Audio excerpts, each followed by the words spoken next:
재림 성도 여러분, 안녕하십니까? 이번 주도 하나님의 은혜와 평강이 여러분의 가정에 넘치셨는지요?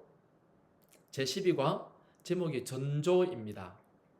사전에는 전조를 어떤 일이 생기기 전 그 일을 예견하듯이 앞서 벌어지는 일 또는 기미라고 설명합니다. 즉, 앞으로 일어날 일을 성경이 미리 그 암시와 이미지로 설명해 놓았다는 것입니다. 성경에는 종종 믿음의 사람들이 큰 위기를 겪습니다. 그러나 예수님은 거듭거듭 이렇게 말씀하십니다. 두려워하지 말라. 너희는 많은 참새보다 귀하니라. 예수께서 즉시 이르시되 안심하라. 나니 두려워하지 말라. 예수께서 회당장에게 두려워하지 말고 믿기만 하라. 또 이렇게 말씀하십니다. 너희는 무엇을 먹을까 무엇을 마실까 말며 근심하지도 말라. 너희는 마음에 근심하지 말라. 하나님을 믿으니 또 나를 믿으라. 이번 주도 믿음 때문에 하나님의 사람들이 큰 어려움을 겪는 사건들을 살피겠습니다. 그리고 이런 것들이 전조가 되어 마지막 때를 사는 우리의 경험이 될 것입니다. 그때 두려워하지 말라, 근심하지 말라. 하나님께서 예수님께서 미리 말씀하신 이 말씀들이 힘이 되고 위로가 되기를 간절히 소망합니다. 자, 일요일 다니엘 2장과 예언에 대한 역사주의적 접근. 다니엘 2장의 예언은 당시 대제국 바벨론으로부터 메데페르시아, 그리스, 로마, 그리고 분열 왕국이 된 유럽까지 세계 역사를 정확하게 예언합니다. 그리고 우리는 이 예언이 정확하게 성취되었음을 확인합니다. 특히 마지막 진흙과 철이 섞여 있는 발해 시대는 그 예언이 너무나 분명하게 성취되어 가고 있음을 우리가 확인합니다. 다니엘서 2장 43절 왕께서 쇠와 진흙이 섞인 것을 보셨은즉 그들이 다른 민족과 서로 섞일 것이나 그들이 피차에 합하지 아니함이 쇠와 진흙이 합하지 않음과 같으리이다. 유럽의 국가들이 부단히 통합하려고 하나가 되고자 애를 썼습니다. 그러나 절대로 그들은 하나로 합쳐지지 않았습니다. 서로 다른 국가의 왕실들이 하나가 되고자 여러 종류의 통혼, 국제 결혼을 했습니다. 또 강력한 절대 군주가 등장하여 유럽을 통일하고자 애를 썼습니다. 그러나 그들의 통합은 아주 짧은 순간이었습니다. 결코 피차에 합해지지 않았습니다. 다니엘서 2장 32절 그 우상의 머리는 순금이요 가슴과 두 팔은 은이요 배와 넓적다리는 노시요 그 종아리는 쇠요 그 발은 얼마는 쇠요 얼마는 진흙이었나이다. 또 왕이 보신즉 손대지 아니한 돌이 나와서 우상을 친 돌은 태산을 이루어 온 세계에 가득하였나이다. 우리는 이 예언이 얼마나 정확하게 시간 순서대로 착착착 성취되었는지를 잘 알고 있습니다. 성경의 예언을 이런 식으로 접근하는 것을 역사주의적 접근 방식이라고 합니다.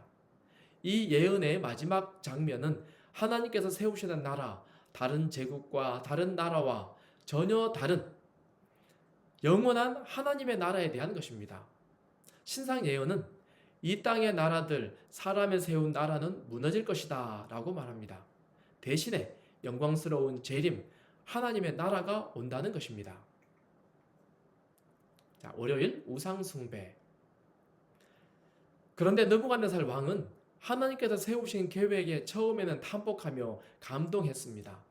하지만 얼마 뒤 그는 이기적인 다른 비전을 갖습니다. 다니엘서 3장 1절 느부갓네살 왕이 금으로 신상을 만들었으니 높이는 60규빗이요 너비는 6규빗이라 그것을 바벨론 지방의 두라 평지에 세웠더라. 왕은 금, 은, 동, 철이 아니라 온통 순금으로 만든 신상을 높이 세웠습니다. 그리고 모든 고관 대작들과 백성들이 이 앞에 나와서 절하라고 명령합니다. 이것은 바벨론이 영원하기를 결코 무너지지 않기를 염원하는 일종의 종교 행사였습니다. 그 누구도 지엄한 황제의 명령에 반대하거나 토를 달 수 없었습니다. 절하지 않는 것은 곧 왕에 대한 도전이요 나라의 운명을 파괴하는 자가 되는 것입니다. 그 누구도 이 명령을 그냥 지나칠 수 없었습니다. 절하지 않는 것은 곧 죽음이었습니다. 그런데 반역자들이 나왔죠. 18절 왕이여 우리가 왕의 신들을 섬기지도 아니하고 왕이 세우신 금 신상에게 절하지도 아니할 줄을 아옵소서. 왕이 볼 때 얼마나 괘씸한 자들이었겠습니까? 왕의 분노가 하늘을 찔렀습니다. 그러나 왕은 인내하며 다시 한번 기회를 주겠다라고 약속합니다. 다니엘의 세 친구는 얼마든지 절할 수 있는 구실을 만들 수 있었습니다. 이렇게 죽는 것이 하나님의 뜻일까? 우리를 바벨론으로 인도하여서 3년 동안 교육받고 기적으로 여기까지 하나님께서 인도하셨잖아. 교과의 표현대로 그저 신발을 고쳐 신는 척 고개를 숙이면서 마음으로 하나님께 기도할 수도 있었습니다. 정말 이런 일로 그들이 목숨을 걸어야 할까? 아마 고민이 되었겠죠. 사드락, 메삭, 아벳느고는 심각한 믿음의 도전을 받았습니다. 그러나 이들은 끝내 자신의 믿음을 지켰습니다. 화요일, 우상숭배의 재현. 그런데 많은 성경학자들은 다니엘 3장의 이 풀무불 사건을 계시록 짐승에게 경배하라라고 하는 사건과 연관을 짓습니다. 다니엘 3장 5절 금신상에게 절하라 누구든지 엎드려 절하지 아니하는 자는 즉시 맹렬히 타는 풀무불에 던져 넣으리라 하였더라. 계시록 13장 그의 권세를 받아 또 짐승의 우상에게 경배하지 아니하는 자는 몇이든지 다 죽이게 하더라. 상황이 같죠? 그러나 성경은 단호하게 말합니다. 계시록 14장 9절 누구든지 짐승과 그의 우상에게 경배하고 이마에나 손에 표를 받으면 거룩한 천사들 앞과 어린 양 앞에서 불과 유황으로 고난을 받으리니 짐승에게 경배하면 짐승에게 절하면 불과 유황으로 고난을 받게 될 것입니다. 그리고 결국 짐승과 우상에게 경배하는 자는 지엄한 경고대로 계시록 19장 20절 짐승의 표를 받고 그 우상에게 경배하는 자들은 이 둘이 산채로 유황불 붙는 옷에 던져지고 왜 이들은 우상에게 경배를 했을까요? 그리고 우상에게 경배하지 않는 자들은 왜 그렇게 했을까요? 다니엘의 친구들이 금신상에게 절하지 않는 이유는 무엇 때문입니까? 사실 둘 다 같은 원칙 때문이죠. 계시록 14장 7절 그가 큰 음성으로 이르되 하나님을 두려워하며 그에게 영광을 돌리라. 이는 그의 심판의 시간이 이르렀음이니 하늘과 땅과 바다와 물들의 근원을 만드신 이를 경배하라 하더라. 이 세상에 그 누구도 예외 없이 하늘과 땅과 바다와 물들의 근원을 만드신 이 즉 창조주를 경배해야 합니다. 그분 외에 그 어떤 것도 우리의 경배의 대상이 되어서는 안 되는 것입니다. 그러나 이 세상은 하나님으로부터 등을 돌렸습니다. 그래서 로마서에는 하나님의 진노가 모든 경건치 않음과 불의에 대하여 나타난다 하고 말씀합니다.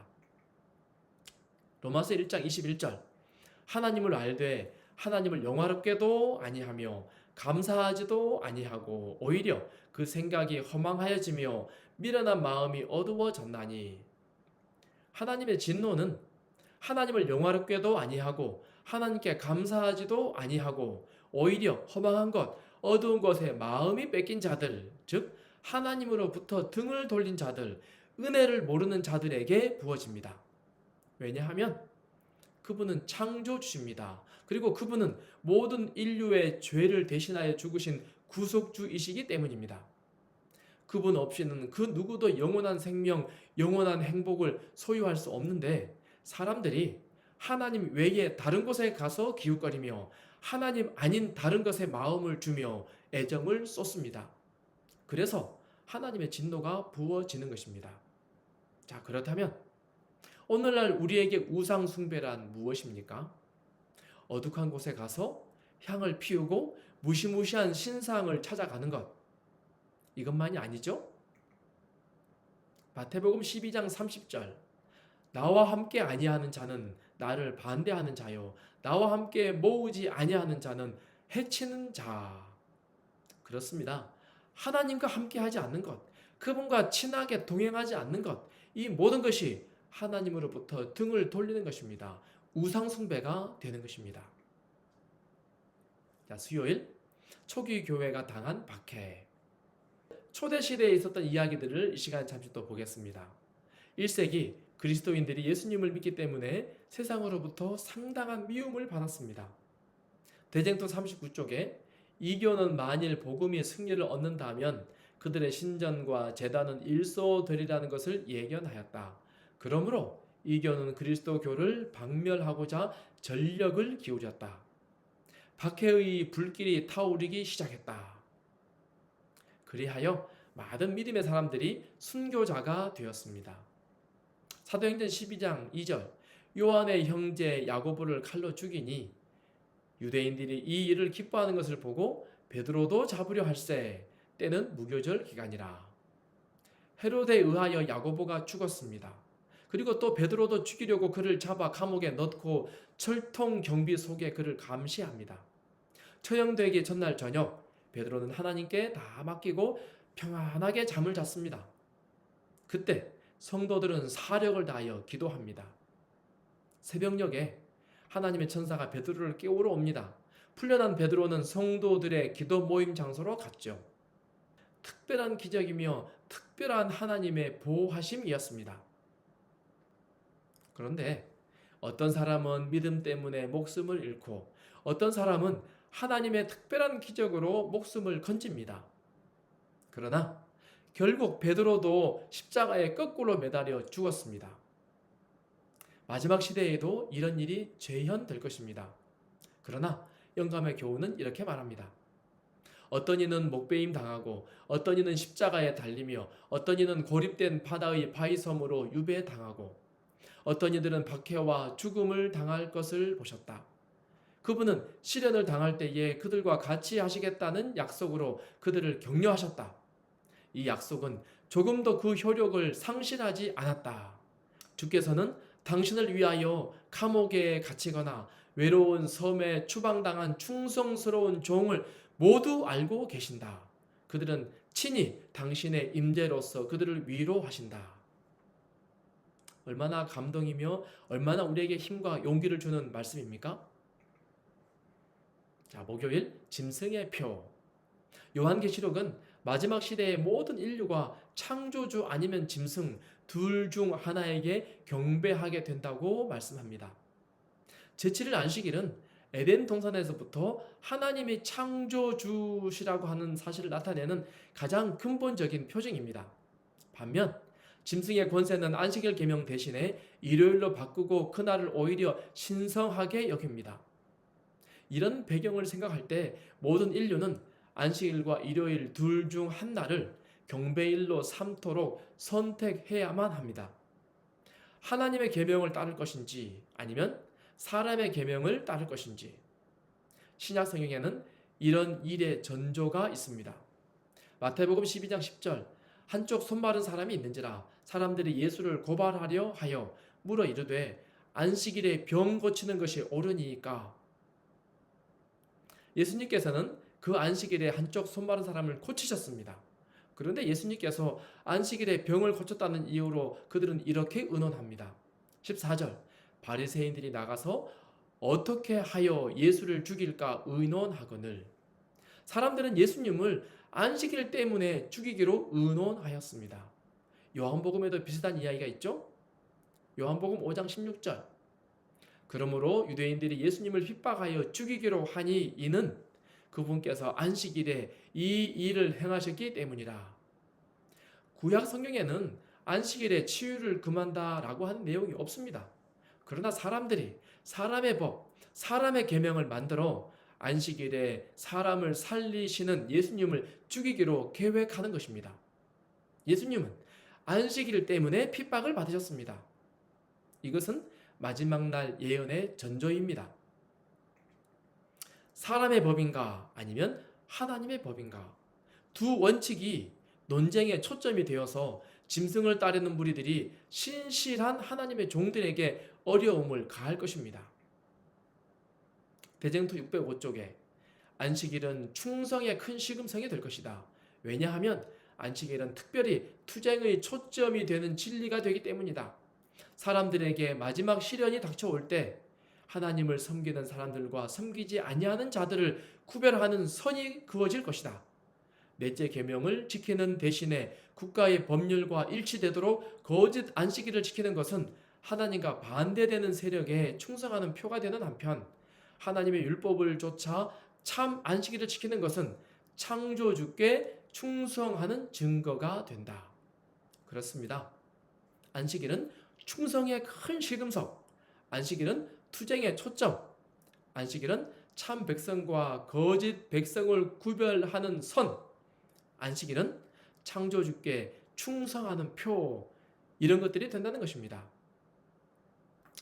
교과를 마치면서 성경에 이미 보여진 마지막 날의 전조들을 우리가 잘 이해하고 그날을 잘 준비하는 우리 모두가 되면 참 좋겠습니다. 이번 주도 하나님께 충성하시는 우리 모두가 되기를 바라며 교과를 마치겠습니다. 감사합니다.